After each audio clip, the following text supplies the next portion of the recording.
Who knows what evil lurks in the hearts of men? The shadow knows.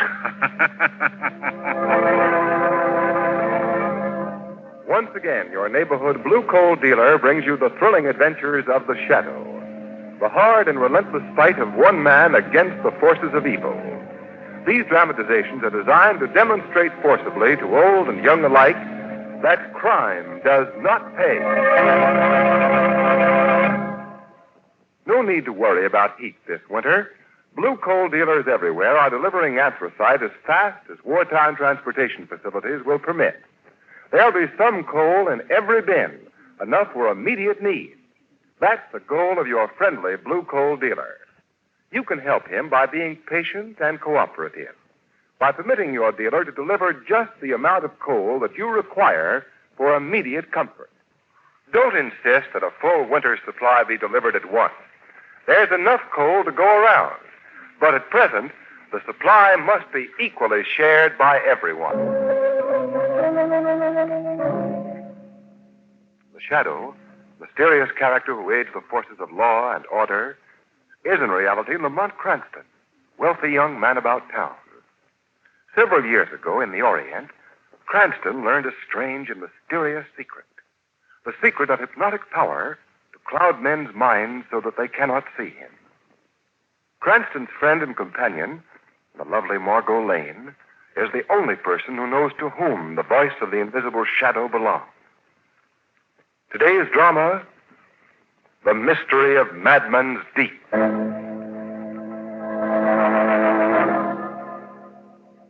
Far, far down in the icy waters of the sea lay the end of a quest for a secret by which men might make the dead live again. Moving slowly through a deep fog, we follow the narrow road that is to lead to the answer to the mystery of the Madman's Deep. Well, it seems to me the road should have made a left turn here. Only this heavy fog would lift. Oh, Lamont, now don't tell me you're lost. Lost? Why, I know every foot of this country around here. Oh, look out! Huh? See? I was right. The road did make a left turn. If we kept down this way, we'd have gone right over the cliff and into the ocean. How jolly. You know, Margot, we must be rather close to Madman's Deep. Well, whatever Madman's Deep is, I'm sure it must be something quite delightful to stay away from. Years ago, a madman leaped into it from the cliffs there. As his body was never recovered, the legend arose that the waters go down to the center of the earth. Let's get out and have a look around. All right. Yeah, that's the spot, all right. Madman's Deep is somewhere down there in the fog. What was that? That was queer, wasn't it? Sound? Why, Lamont. Yeah, it sounds as if it's down there someplace. Can't see a thing, though. The fog's getting thicker every second. Yes, if you ask me, I'm staying right here until it clears, too. I'm not taking any more chances on you turning right when the road turns left. Oh, say, come to think of it, I know a man who has a home near here. Oh, really? Suppose while we're waiting, we drop in on him. Should be a path leading to the place over this way. Oh, no, wait. I guess it's over this way. Now, look. You sure it isn't over that way? Oh, no. That way would lead down to the beach. Come along. I know this bit of the country perfectly. Who in the world would have a home out here in this bleak place anyway? Oh, he's quite famous. Used to be head of a big perfumery concern in France. Maybe you've heard of him, Pierre Lemaire. Pierre Lemaire? No. The name leaves me colder than this fog. I presume he built his house out here to be close to the sea. May find it a bit gloomy. And what does Lemaire do? Live in a bat-infested attic and come out only at night? No. He lives with his daughter and a Dr. Pace. Dr. Pace and Lemaire are engaged in biological research. Remember reading in the papers a year or so ago about protozoic extract? That's Lemaire's discovery. Oh, not those crazy articles about the stuff that keeps you living forever. Oh, no, they weren't so crazy as they seemed. Oh, Lamont. Lemaire has a rather sound foundation for his theory. Hello? Say, this was the path to the beach after all. Yes, so I see. You can't run the car into the ocean. You're going to walk into it. And you know every foot of this country. Well, Come on. Look, someone's coming. Yeah. Why, Miss Lemaire. Oh, it's Mr. Cranston, isn't it? Yes, what's wrong? My father, he's been drowned. Oh, no. Drowned? His yacht was wrecked here in Madman's Deep. But when did it happen? I don't know when it happened. My father spent a great deal of time on the boat. He kept it moored here. There was a laboratory. Yes, on board, I know, but what... He'd been working there for about 6 days. This morning when I came down for a walk on the beach, I saw a wreckage floating on the water. Deck furniture. But that doesn't necessarily mean... And the yacht was gone. Setting off depth charges now to see what they can bring up to the surface. Oh, dear, I am so sorry. Miss Lemaire, Sheriff Cunningham and the men of... Oh, my name is Cranston. I'm a friend of Mr. Lemaire. I'm Grover Teague. Mr. Teague was also a friend of my father's. He's the director of the Biological Foundation. Oh, yes. Miss Lemaire, they've found the body. Here they are. Let me see. Let me see him. I wouldn't if I was you, miss. He's been in the water for quite a spell. But I must. I think she's right. You'd better let her. Oh. No. No, it isn't my father. It's the servant who was with him, Whitley. You might as well take him along, Sheriff. Yes, sir. And the boat did go down. My father's dead. Miss Lemaire, there's nothing anyone can say at a time like this, but your father, during his life, contributed a great deal to science. And his work will go on. The large endowment he made to the Biological Foundation. Endowment? I'm not aware of any endowment he made to the Biological Foundation. Well, I'm simply assuming. I mean, he often mentioned that he intended... No one will know what my father intended until his will has been read. Naturally. I shouldn't even have suggested the matter. May I take you home now? No, I can go by myself. You don't want to go back to that empty house. Dr. Pace is there, and I'd rather walk back alone. Yes, Miss Lemaire, I know how you feel. I don't suppose any of us can do anything, really. No, nothing. My father's gone down to the bottom of Madman's Deep. And no one ever returned from there.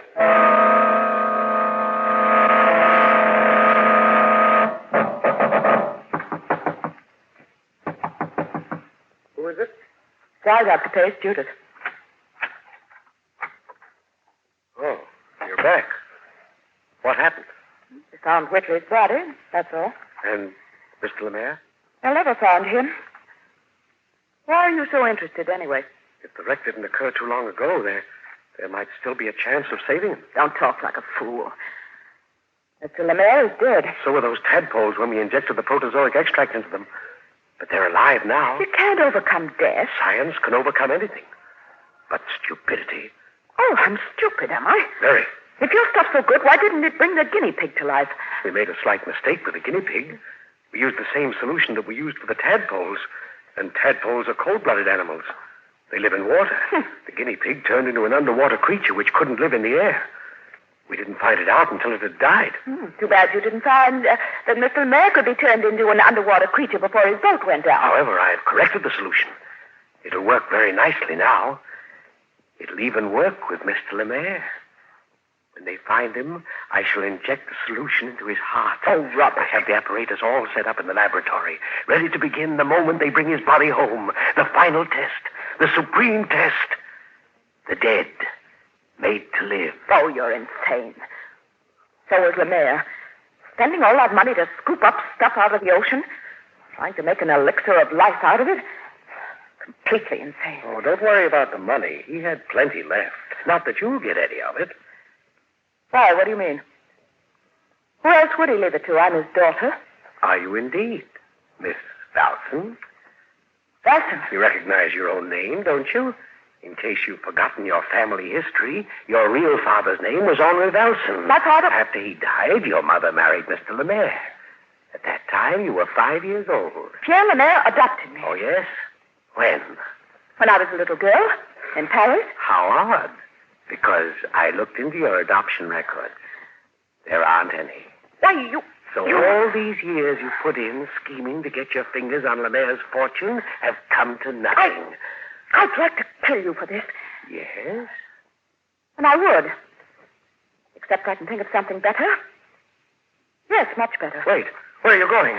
Come out of that laboratory. So all the years I've spent here have been wasted, have they? Get out of this laboratory. Well, so have all the years you've spent here. So have all your crazy experiments. Let that equipment alone. Let it alone. There'll be nothing but broken glass, spilled chemicals. Don't, for the love of... Bring the dead to life, Hay.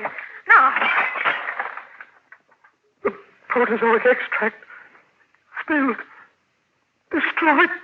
No doubt you think you'll get his money. Well, we'll see.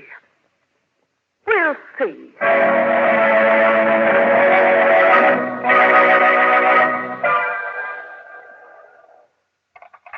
Commissioner Weston speaking. Oh, yes. Tell Mr. Cranston to come on in. Cranston? As a friend of mine, Mr. Teague. I have an appointment with him, if you don't mind. Not in the least, Commissioner. As a matter of fact, I know Mr. Cranston. I met him 4 years ago. Ah. Hello, Mr. Cranston. Remember me? Why, yes, of course. How are you, Mr. Teague? Very well, thank you. It's been some time since we've seen each other. Exactly 4 years. Lemaire was drowned on the 16th of October, 1938. The night his yacht was wrecked in a bad storm. The 16th of October, 1938. Well, it has been a long time. All right, Cranston, what do you know about Lemaire? Oh, nothing except he went down aboard his yacht and his body never has been recovered. I've been telling the Commissioner there have been some new developments. You may recall Dr. Pace. Well, he has produced a letter signed by Lemaire and dated October 1939. October 1939? Well, that's a year after Lemaire's death. Yes.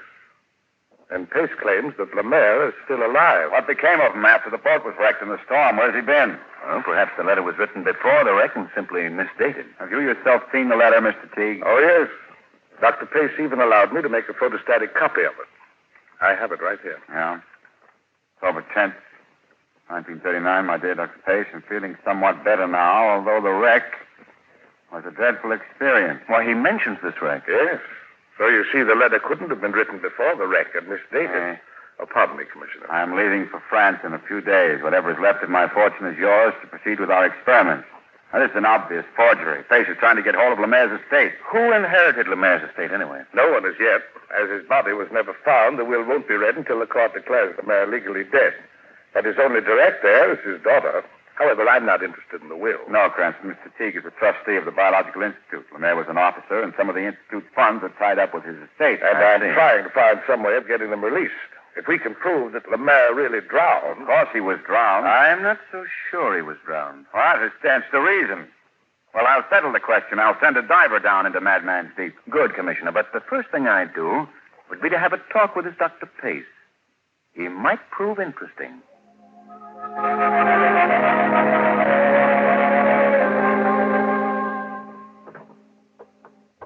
Now, a fellow must be down and out to live in a place like this.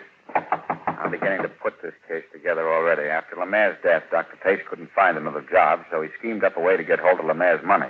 He framed that fake letter and... Yes? Dr. Pace? Yes? I'm Police Commissioner Weston. This is Mr. Cranston. I'd like to talk to you. Why should the police want to talk to me? Merely to get some information, Doctor. About Pierre Lemaire. Oh. Well, come in, please. This is my laboratory. I live here, too. I've been a little pressed for cash lately. I understand you were Mr. Lemaire's assistant, Dr. Pace. 15 years we worked together. We were on the brink of a tremendous discovery. We would have abolished death. Come here, let me show you. There are tadpoles. See them swimming about? Yes? Once they were dead. We restored them to life. That was more than 5 years ago. True, they never became frogs, but they're still alive. The dead, made to live. In your opinion, Doctor, what happened? The same experiment with the dead guinea pig, but the solution was wrong. The guinea pig turned into an underwater creature. An underwater creature? Yes, we didn't realize it could only remain in the air for short periods. So it died. Then I corrected the solution. Did he have any of it aboard his yacht? It was prepared on his yacht, from protozoa scooped up out of the bay. Dr. Pace, we're sending down a diver into Madman's Deep to look for Lemaire's body.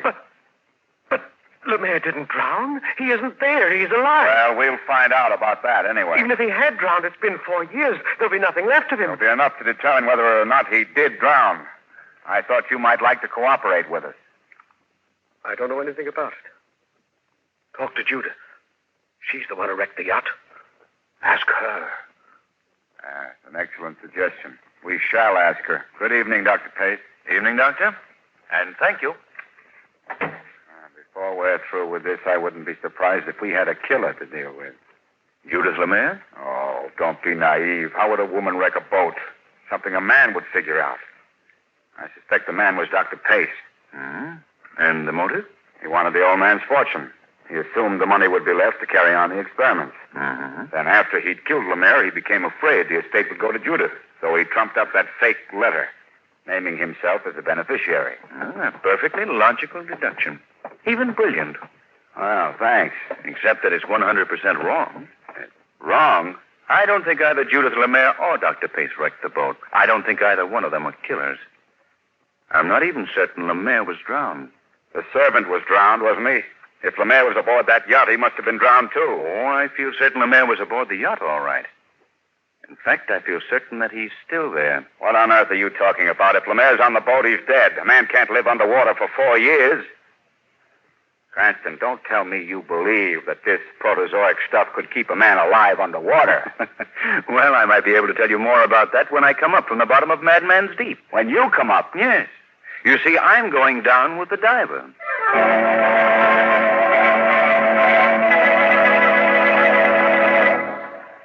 In just a moment, we'll return to the shadow. And now, back to the shadow.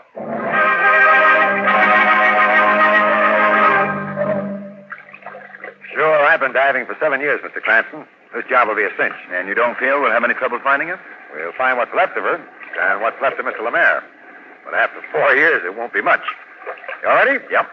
There's a telephone in your diving helmet, so you and me can talk back and forth to each other, and the pump crew here. Fine. Well, let's get going. Okay, Jerry, you can fasten on our headgear. Right. We're going down.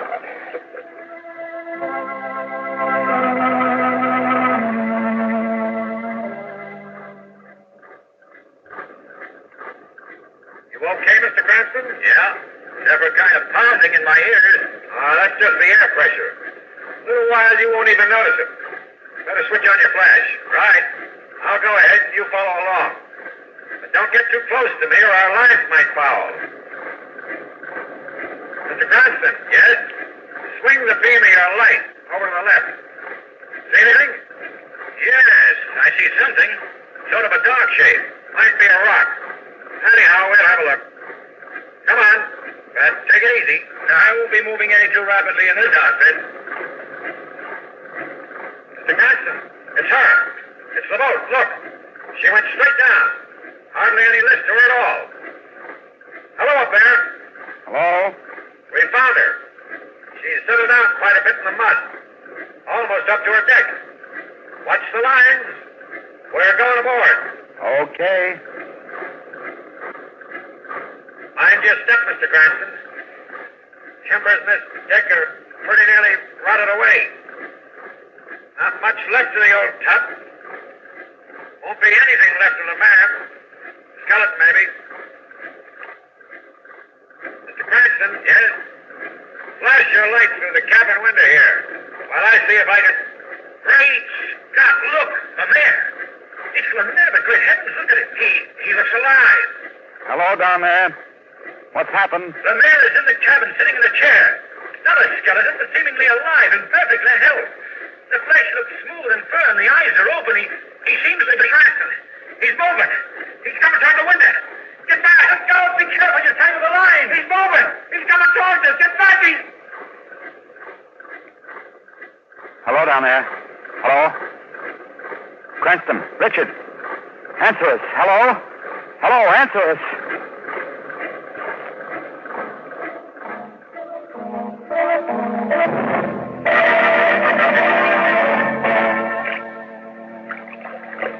Hurry up there. Please hurry. All right, you guys, get that helmet off. Yes, for heaven's sake. Come on. Here, let me.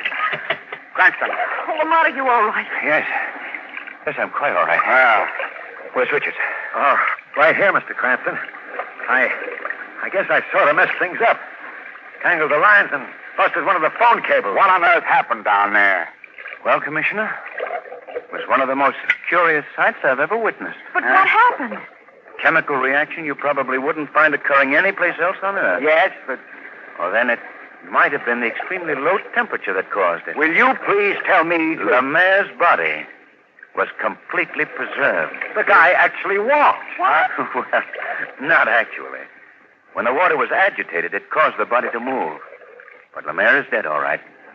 Shot in the back. What did I tell you? It was murder. And after Lemaire was shot and killed, the sea cocks were opened and the boat was sunk. And that letter which Dr. Pace had was a forgery. Of course. Yeah. Just as you summarized. He was trying to get hold of Lemaire's fortune. Well, in 1 hour from now, I'll have Dr. Pace under arrest for murder. Oh, but it wasn't Dr. Pace who killed Lemaire. Well, Lamont, then who did? Say, you mean Lemaire's daughter? No, it wasn't Judith Lemaire up there. Come now, Commissioner. You're guessing.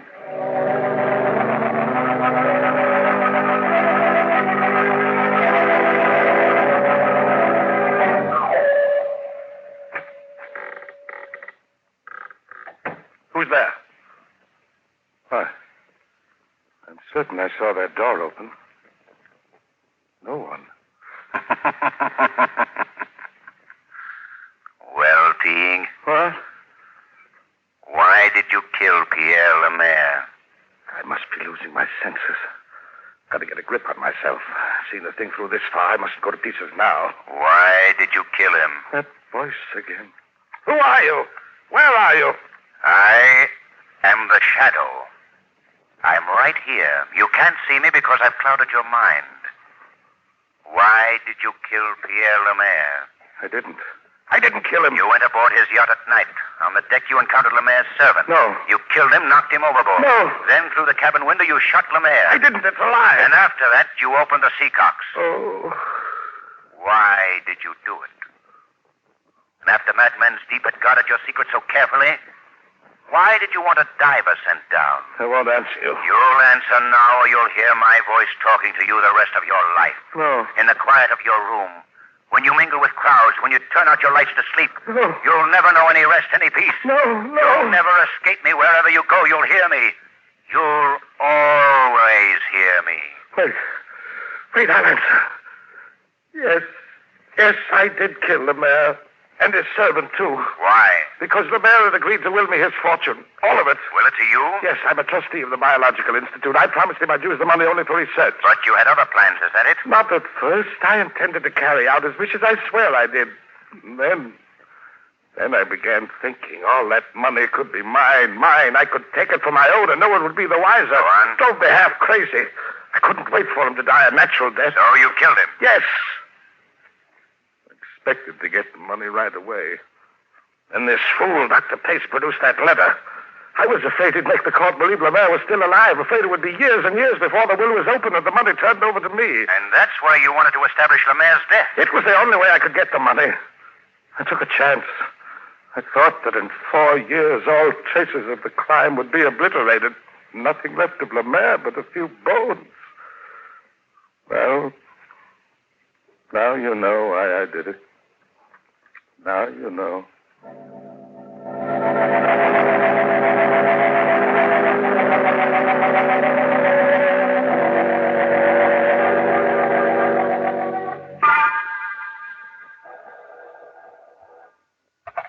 Hello. Yes, this is Commissioner Weston's office. The gentleman of the press, Margot. Uh-oh. Well, I'm afraid you'll have to talk to Commissioner Weston about the Lemaire case. He solved it personally. Yeah, you're quite welcome. Bye. Oh, so he solved the case personally. Well, except for a few details. Oh, of course, he did make a slight mistake in suspecting Dr. Pace and Judith Lemaire, And but... totally overlooked Mr. Teague. Lamont, what made you suspect him? Well, Margot, Teague tripped himself up in several ways. He said Lemaire's yacht was wrecked on the evening of October 16th, 1938. Well? And yet Judith Lemaire, who discovered the wreck, didn't know herself when it had happened. Lemaire had been away from home aboard the yacht for 6 days. But I don't see... Well, the boat might have gone down any one of those 6 days, Margot. How would Teague have known which one?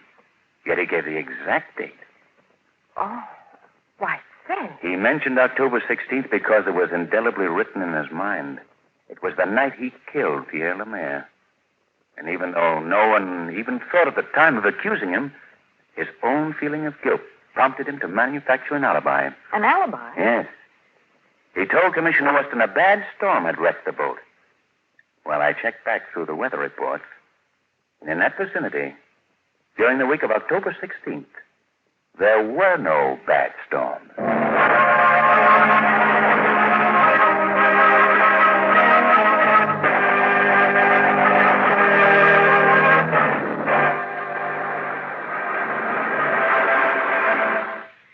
The program is based on a story copyrighted by Street and Smith Publications.